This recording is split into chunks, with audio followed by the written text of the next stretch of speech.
Salam sejahtera bagi kita semua. Perkenalkan, nama saya Ringga Rujustan Siagian dengan NPM 231186206009 dari Program Studi Pendidikan Guru Sekolah Dasar Universitas Muhammadiyah Muara Bungo. Pada video kali ini, saya bertujuan untuk memenuhi ujian tengah semester mata kuliah evaluasi pembelajaran. Soal pertama, apa yang dimaksud dengan tes dan sebutkan aspek-aspek perencanaan tes. Tes merupakan alat ukur yang digunakan untuk mengetahui sejauh mana peserta didik telah mencapai tujuan pembelajaran maupun hasil dari proses pembelajaran. Nah, untuk aspek perencanaan dari tes yaitu meliputi yang pertama, yaitu kita harus menentukan tujuan tes tersebut. Ya, tes ini kita tujukan untuk mengetahui apa terlebih dahulu. Apakah kita ingin mengetahui dari segi psikomotoriknya, atau ingin melihat dari segi afektifnya, atau dari kognitifnya. Setelah kita menentukan tujuan tes itu untuk apa, maka kita harus menentukan. Yang kedua, menentukan bentuk dari tes tersebut. Setelah kita menentukan bentuk tesnya, kita menyusun kisi-kisi untuk tes tersebut. Lalu kita menentukan standar penilaiannya yang bertujuan pada tujuan pembelajaran yang telah kita tentukan tadi. Soal yang kedua, yaitu bagaimana cara mengembangkan soal tes untuk mengukur indikator pencapaian hasil belajar pada aspek kognitif, afektif, dan psikomotorik. Nah, dari yang pertama yaitu aspek kognitif. Aspek kognitif ini seorang guru atau kemampuan berpikir siswa ya. Nah, guru bisa menggunakan soal untuk mengukur kemampuan dari berpikir siswa tersebut. Yaitu alat ukurnya, contohnya itu seperti soal yang berbentuk pilihan ganda, isian, uraian, dan soal-soal menjodohkan. Nah, aspek yang kedua yaitu aspek afektif. Nah, seorang guru bisa menggunakan alat atau instrumen yaitu melakukan observasi secara langsung. Dan juga bisa menggunakan angket untuk mengukur segi afektif. Lalu ada aspek psikomotorik dari siswa. Nah, guru bisa menggunakan penilaian yaitu menggunakan praktek secara langsung ataupun demonstrasi maupun rubrik. Ya. Soal yang ketiga, apa ciri-ciri butir suatu tes disebut baik? Nah, jelaskan. Ciri-ciri butir tes yang baik, butir tes yang dapat dikatakan baik atau bisa digunakan, yang paling pertama yaitu dia harus valid atau mengukur apa yang seharusnya dapat diukur. Ya, harus valid terlebih dahulu. Nah, kevalidan ini bisa diukur dengan rumus. Nah, contohnya mengukur soal. Nah, itu bisa digunakan dengan rumus. Yang kedua ada reliable atau hasilnya itu konsisten jika dilakukan secara berulang-ulang, konsisten waktu sama apabila tes tersebut dilakukan secara berulang-ulang. Nah, yang ketiga yaitu tingkat kesukarannya itu harus sesuai. Nah, tidak terlalu mudah maupun tidak terlalu susah. Jadi harus seimbang. Yang keempat yaitu daya pembedanya harus baik. yaitu dapat membedakan antara siswa yang memiliki kemampuan yang baik atau tinggi dan siswa yang memiliki kemampuan yang rendah. Nah, apabila keempat ciri-ciri tersebut dapat dipenuhi, maka butir suatu tes tersebut bisa dikatakan atau disebut dengan baik. Namun apabila tidak terpenuhi, maka tes tersebut belum bisa dikatakan baik atau belum bisa digunakan. Soal yang keempat, yaitu jelaskan 3 definisi evaluasi menurut para ahli. Sertakan sumber dari nama penulis, tahun, judul, dan penerbitnya. Yang pertama dari ahli Suharsimi Aripunto pada tahun 2010 dengan judul Dasar-Dasar Evaluasi Pendidikan, diterbitkan di Jakarta oleh Bumi Aksara. Beliau mengatakan bahwa evaluasi adalah serangkaian kegiatan untuk mengukur dan menilai hasil belajar siswa dengan tujuan untuk mengetahui tingkat pencapaian tujuan pembelajaran yang telah dilaksanakan. Dari ahli yang kedua, yaitu dari Anna Sudijono pada tahun 2011 dengan judul Pengantar Evaluasi Pendidikan, diterbitkan di Jakarta oleh Raja Wali Press pada tahun 2011. Nah, beliau mengatakan bahwa evaluasi pendidikan adalah suatu tindakan atau proses untuk menentukan nilai suatu hal dalam dunia pendidikan. Nah, termasuk hasil belajar pada siswa. Yang ketiga dari ahli Jemari Mardapi pada tahun 2008 dengan judul Teknik Penyusunan Instrumen Tes dan Non-Tes yang diterbitkan di Yogyakarta oleh Citra Cendikia. Beliau mengatakan bahwa evaluasi merupakan kegiatan yang sistematis untuk menentukan kualitas suatu program atau proses belajar maupun proses pembelajaran di kelas, termasuk asesmen terhadap kompetensi dari peserta didik. Soal yang nomor 5, yaitu tentukan hasil uji validitas butir tes berikut. Nah, di sini pada soal tersebut terdapat 15 responden dan butir soal sebanyak 10 soal.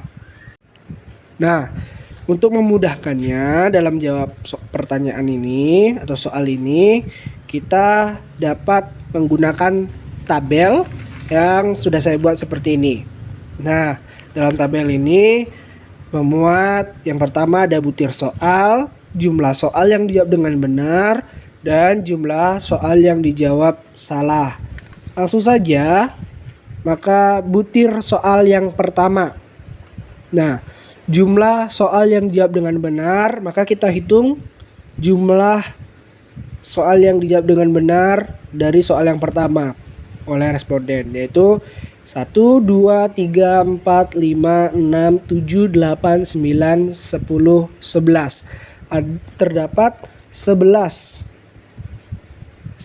soal yang dijawab dengan benar oleh ke-15 responden. Berarti terdapat 4 responden yang menjawab soal nomor pertama dengan salah. Begitu selanjutnya. Butir soal yang nomor 2 itu jumlah soal yang dijawab dengan benar ada 1, 2, 3, 4, 5, 6, 7, 8, 9, 10, 11. 11 soal. Berarti sama dengan butir soal yang pertama. Jumlah soal yang dijawab dengan salah terdapat 4 responden yang menjawab dengan salah. Nah, begitu juga dengan nomor 3. Nomor 3 itu terdapat 1, 2, 3, 4, 5, 6. Ada 6, berarti ada 9 soal yang dijawab dengan salah. Butir soal nomor 4 itu ini ada 1, 2, 3, 4, 5, 6, 7, 8, 9, 10, 11, 12. Terdapat 13 responden yang dapat menjawab dengan benar nomor 4. Berarti terdapat 2 responden yang menjawab salah. Butir soal yang kelima itu ada 9 yang menjawab dengan benar. Berarti yang menjawab dengan salah terdapat 6 responden. Soal nomor 6, butir soal nomor 6 itu terdapat 1, 2, 3, 4, 5, 6, 7, 8, 9. Ada 11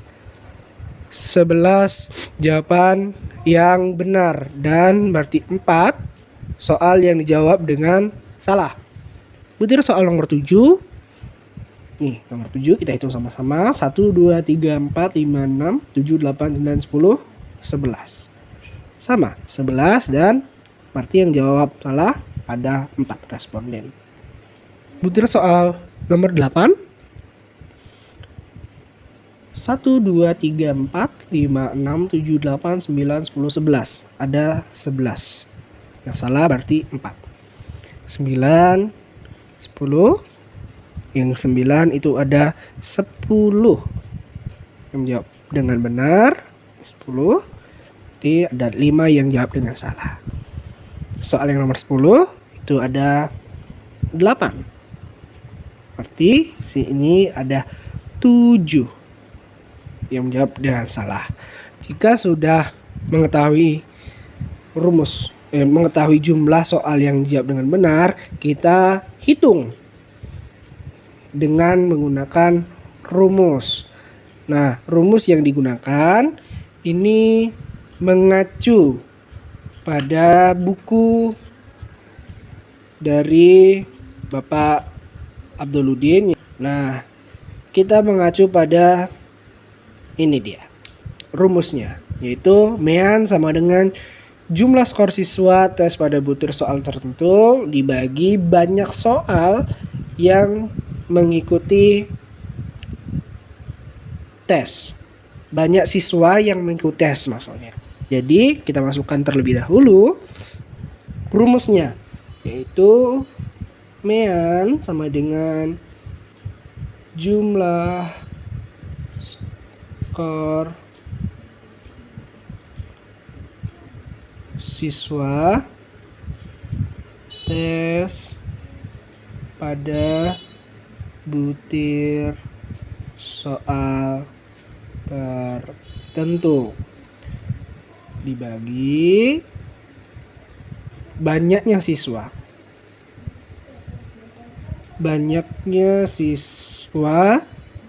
yang mengikuti tes. Jadi ini kita harus hitung satu-satu. Nah, butir soal yang pertama kita masukkan ya. Berarti di sini butir soal pertama, jumlah skor siswa ini jumlah benarnya ya. Jadi butir soal yang pertama itu kita masukkan MEAN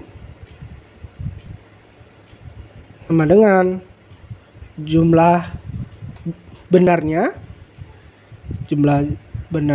ada 11 responden yang menjawab dengan benar pada soal pertama dibagi banyak siswa yang mengikuti tes atau banyak responden. Di sini kan responden ya.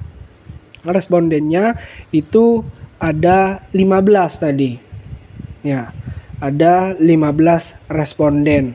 Jadi soal yang pertama dibagi 15. Hasilnya yaitu 0,73. Nah, soal yang kedua sama. Kita masukkan 11 dibagi 15 karena respondennya ada 15. Sama dengan 0,73. Soal yang ketiga, butir soal yang ketiga itu ada 6, berarti 6 dibagi 15 sama dengan 0,40. Lalu butir soal keempat dijawab dengan benar oleh 13 responden. Dibagi banyaknya responden 15 orang sama dengan 0,86. Butir soal yang kelima. Kelima yaitu ada 9 ya. Ada 9 yang menjawab benar. Jadi 9 dibagi 15 sama dengan 0,60. Selanjutnya butir soal yang keenam itu jumlahnya ada 11 dibagi 15. Banyaknya responden sama dengan ya 0,73. Butir soal nomor 7 sama 11 bagi 15 hasilnya 0,73. Yang ke butir soal ke-8 sama juga jumlah soal yang dijawab benar itu 11 responden dibagi 15 responden yaitu 0,73. Yang ke-9 butir ke-9 itu ada 10 dibagi jumlah respondennya adalah jadi hasilnya 0,66.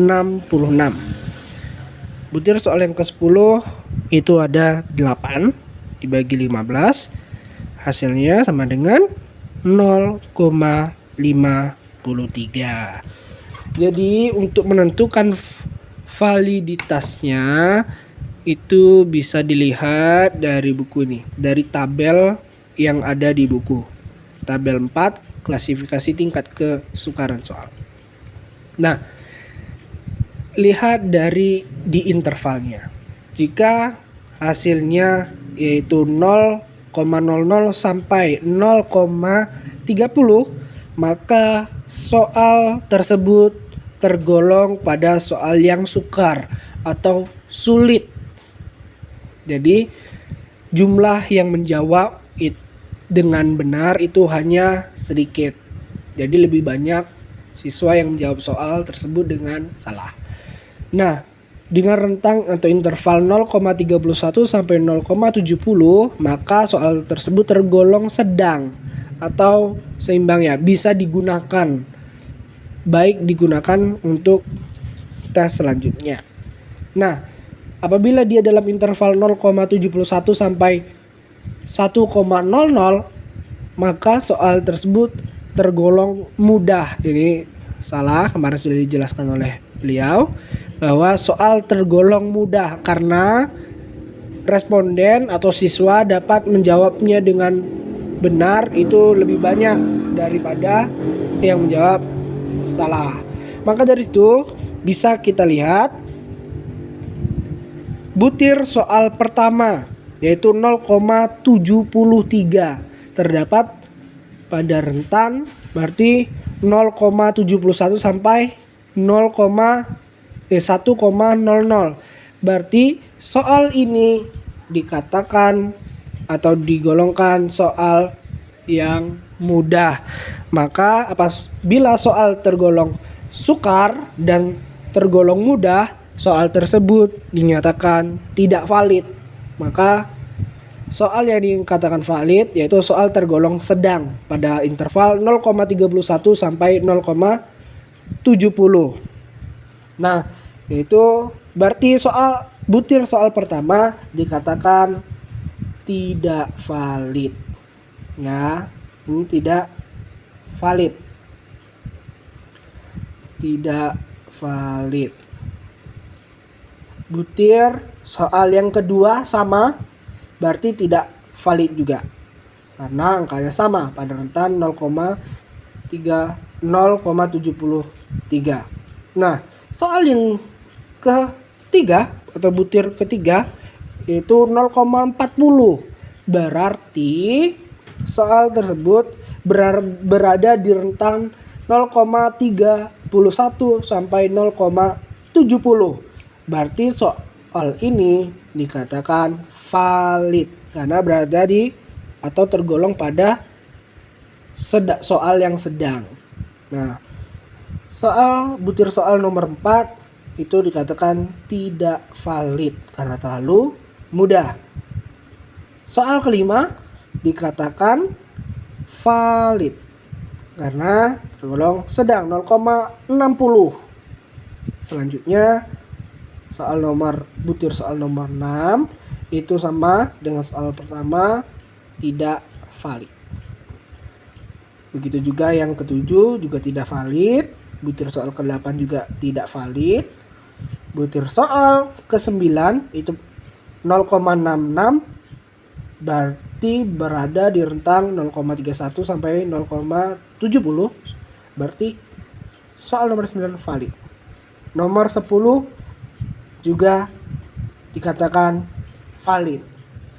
Maka dari itu hanya butir 3, 5, dan 9 serta 10 yang valid. Nah, itulah pembahasan dari soal pertama sampai soal yang ke-5 untuk memenuhi ulangan tengah semester mata kuliah evaluasi pembelajaran. Terima kasih.